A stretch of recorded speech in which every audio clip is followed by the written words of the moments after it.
باللہ من الشیطان الرجیم بسم اللہ الرحمن الرحیم السلام علیکم ناظرین، جیسا کہ آپ جانتے ہیں کہ محرم الحرام کی آمد ہے اور آپ اس مہینے سے بخوبی واقف ہیں کہ اس مہینے میں یعنی پوری تاریخ انسانیت میں وہ ظلم ہوا کہ نہ ہی اس سے پہلے کبھی ہوا تھا اور نہ ہی تا قیامت ایسا ظلم کبھی ہوگا۔ تو اسی چیز کو مد نظر رکھتے ہوئے انشاءاللہ ہم آنے والے 10 دنوں میں مختلف علماء کرام سے محرم الحرام کے حوالے سے آپ کے سامنے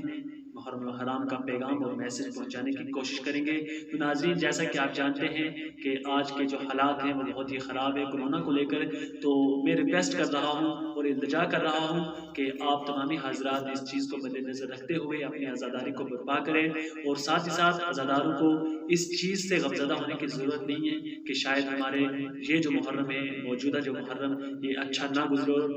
گزشتہ محرم سے اچھا نہ ہو، تو اس چیز سے گھبرانے کی ضرورت نہیں ہے۔ اگر ہم چاہیں تو پروٹیکشن کے ساتھ یعنی پچھلے محرموں سے بھی اس محرم کو بہت ہی اچھا اور سادگی سے ہم اس کو انشاءاللہ گزار سکتے ہیں۔ تو ناظرین، آئیے میں بغیر آپ کا وقت لیے رجوع کر رہا ہوں علی جناب مولانا سید عباس حسین کاظمی صاحب کی طرف، جو ہمیں اس محرم الحرام کے آمد پر اور محرم الحرام کی فضیلت کو بیان کریں گے۔ اعوذ باللہ من الشیطان الرجیم، بسم اللہ الرحمن الرحیم،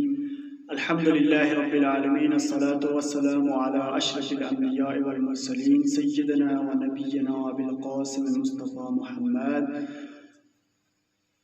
قال رسول اللہ صلی اللہ علیہ وآلہ وسلم، ان الحسین مصباح الہدی والسفینۃ النجاة۔ ناظرین، سلام علیکم ورحمۃ اللہ وبرکاتہ۔ کہ بے شک حسین ہدایت کا چراغ ہے اور نجات کی کشتی ہے۔ تو ناظرین، آپ دیکھیے کہ رسول نے دونوں چیزیں ہمیں حسین کے اندر بتا دی، یعنی کہ اگر آپ کو نجات چاہیے تب بھی آپ کو حسین کے در پر آنا پڑے گا، اور اگر آپ کو ہدایت چاہیے تو تب بھی آپ کو حسین کے در پر، یعنی حسین کے در کو چھوڑ کے، اہل بیت کے در کو چھوڑ کے نہ تو آپ کو ہدایت مل سکتی ہے نہ تو آپ کو نجات مل سکتی ہے۔ تو اگر آپ کو صراط المستقیم یعنی جنت تک پہنچنے کے لیے رستہ چاہیے تب بھی حسین کے در پر آنا پڑے گا۔ اگر آپ کو دنیا کے تمام رنج و مصیبتوں سے نجات چاہیے تب بھی آپ کو حسین کے در پر آنا پڑے گا۔ اور رسول کی ایک اور حدیث ہے کہ اہل بیت کی مثال سفینہ نوح کی طرح، یعنی سفینہ نوح کیا تھا کہ جو بھی سفینہ نوح یعنی نوح کی کشتی میں جو بھی سوار ہو گیا وہ نجات پا گیا، اور اسی طرح سے اہل بیت ہے، یعنی اہل بیت کی مثال بھی سفینہ نوح کی طرح ہے۔ اگر آپ کو بھی نجات چاہیے تو آپ کو بھی اسی طرح جس طرح سفینہ نوح پر لوگ سوار ہوئے اور وہ نجات پا گئے، اسی طرح سے حسین جو ہے نجات کی کشتی ہے، یعنی حسین اور اہل بیت جو ہیں یہ نجات کی کشتی ہے۔ تو آپ کو اگر نجات پانی ہے تو آپ کو حسین کے در پر آنا پڑے گا۔ تو عزیزان گرامی، وہی حسین کہ جن کو رسول نے کہا کہ یہ نجات کی کشتی اور ہدایت کا چراغ ہے، یہ ایام امام حسین علیہ السلام سے مخصوص ہے۔ اب ان ایام میں ہماری ذمہ داری کیا ہے، ہمیں کیا کرنا چاہیے، ان ایام کو کس طرح منانا چاہیے؟ تو عزیزان گرامی، سب سے پہلے ہم جب مجلس میں آتے ہیں، یعنی لگاتار 10 دن جو مجلس ہوتی ہے، تو یہ مجلس کو ہم رواج کے طور پر نہ عزیزان گرامی، ہم 2 مہینے 8 دن تک یہ جو محرم کی مجلسیں کرتے ہیں، تو اگر ہم کاؤنٹنگ کریں کم سے کم 100 مجلس ہم ضرور سنیں، تو بلکہ اس سے زیادہ۔ تو ہم اپنے اندر یہ دیکھیں کہ گزشتہ سال کی مجلس سے اس سال کی مجلس میں اور ہمارے اندر کتنا فرق ہے۔ یہ بہت اہم نوٹ ہے اور بہت اہم پوائنٹ ہے کہ کیا فرق آیا ہے، بے شک۔ اور آگے، اور ہم نے گزشتہ سال امام حسین علیہ السلام کے بارے میں کتنا جانا تھا، اس سال ہم امام حسین علیہ السلام کے بارے میں کتنا جانتے ہیں۔ بعض لوگ ایسے ہوتے ہیں کہ جو کہتے ہیں کہ ہم کو بتانے والا ہی ایسا ملا، تو یہ بتانے والے کے اوپر جو بات ہوتی ہے، یہ جیسا انسان ہوتا ہے ویسا ہی اس کے پاس بتانے والا بھی آتا ہے۔ اگر یہ بات کہیں کہ ہمیں تو کچھ اثر نہیں ہوا، بتانے والے ایسے تھے، تو عزیزان گرامی پھر کربلا کے میدان میں امام حسین خود کہہ رہے تھے۔ تو کچھ ہمارے ایسے گناہ ہوتے ہیں کہ جن کی وجہ سے ہمارے دل مردہ ہو جاتے ہیں، تو ان دلوں کو ہم ان مجلسوں میں زندہ کر ہم جب مجلس میں آئیں تو ہم یہ سوچیں کہ ہم کہاں سے آئے ہیں، کیوں آئے ہیں، اور ہمارا مقصد کیا ہے، یعنی اس مجلس میں آنے کی وجہ کیا ہے۔ اس مجلس میں خالی ہم کو لوگ دکھتے ہیں بیٹھے ہوئے، لیکن رش نہیں کرنی ہے، یعنی اس کا مقصد یہ ہے کہ ہم کو یہاں سے کچھ حاصل کرنا ہے۔ اگر ہر مجلس سے ہم ایک ایک بات کو بھی حاصل کر لیں گے تو ہم اپنے دنیا کو سدھار لیں گے۔ یعنی اگر آپ 100 مجلس سن رہے ہیں تو 100 مجلس میں سے ہر مجلس سے اگر آپ کو ایک بات حاصل ہو جائے، یعنی آپ کو یہ دیکھنا ہے کہ ہم کو پہلے حسین کی معرفت کتنی تھی، اب کتنی معرفت ہے، اب اگلے سال جب آئیں گے تو کتنی معرفت ہوگی۔ اچھا، اب ہماری یہ ذمہ داری ہے خالی مولانا صاحب کو نہیں دیکھنا ہے کہ جو کریں مولانا صاحب کریں، بلکہ ہماری یہ ذمہ داری ہے کہ ہم نے محرم کے مہینے میں امام حسین علیہ السلام کی کتنی حدیثوں کو پڑھا، امام حسین نے کتنے خطبے دیے وہ ہم نے اٹھا کر پڑھے یا نہیں پڑھے۔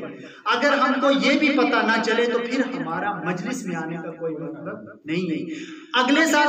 پچھلے سال ہم نے علی اکبر کے بارے میں کتنا جانا تھا، اس سال ہم نے کتنا جانا، یعنی پہلے ہم کو کتنی معرفت تھی، اب اس سال ہم کو کتنی معرفت ہے۔ جب تک یہ چیزیں ہمارے اندر نہیں آئیں گی تو مجلس حسین میں آنے کا ہمارا کوئی فائدہ نہیں ہوگا۔ اس کا مطلب یہ نہیں کہ میں مجلس حسین سے روک رہا، بلکہ جب کوئی بھی مجلس حسین میں آئے تو اپنے ذہن کو آمادہ کر اور معرفت کے ساتھ آئے، یعنی اور اپنے یعنی اس طرح سے آئے کہ کردار میں، یعنی یہ محرم مثلا آپ مثال کے طور پر جس طرح سے ایک بیٹری کو ہم 2 گھنٹے 3 گھنٹے چارج کریں گے تو وہ کیا کرے گی، ایک دن ہمارا نکالے گی، ایک دن تک ہم یوز کر سکتے ہیں۔ تو اسی طرح سے یہ محرم ہمارے لیے سال بھر کا چارجر ہے، یعنی جب ہمارے یہاں محرم آتا ہے تو وہ محرم کے مہینے میں ہم لوگوں کے اندر اتنی کیپیسٹی ہونی چاہیے، اتنا کچھ حاصل ہونا چاہیے تاکہ ہم پورا سال اس کو نشر کر سکیں، لوگوں کو بتا سکیں۔ آپ مجلس میں آئے، موبائل یوز کرنا شروع کر دیا، ادھر ادھر کی باتیں کرنا شروع کر دی، تو یہ سب مجلس میں نہ کریں۔ مجلس میں آئیں، ادب و احترام کے ساتھ بیٹھیں، اور جو کچھ بھی آپ کے ذہن تک بات پہنچ رہی ہے اس کو سمجھیں، سمجھنے کے بعد صحیح سمجھیں اور صحیح سمجھنے کے بعد دوسروں تک پہنچائیں۔ یہ نہ ہو کہ مولانا صاحب بولیں کچھ اور آپ باہر جا کر بتائیں کچھ۔ تو ناظرین، یہ تھے مولانا سید عباس حسین قادری صاحب قبلہ، جو کہ اپنی باتوں سے بہت اچھا پیغام اور بہت اچھا میسج عزاداروں کے لیے پیش کر رہے تھے۔ تو ان کی تقریر کا خلاصہ اگر اس یوں کر دیا جائے کہ محرم فقط لباس کو تبدیل کرنے کا نام نہیں ہے، بلکہ محرم میں اپنے کردار کو بھی تبدیل کرنا ہے۔ اور ساتھ ساتھ ایک اور جملہ یہ ہے کہ یہ محرم کا جو مہینہ ہے اور یہ محرم کی جو مجالس ہیں، جو مجلسیں ہیں، یہ اور اگر ہم کالج کی جو پڑھائی ہے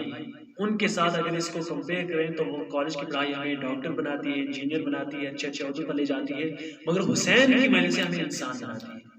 اور یہ بہت بڑی بات ہے۔ اور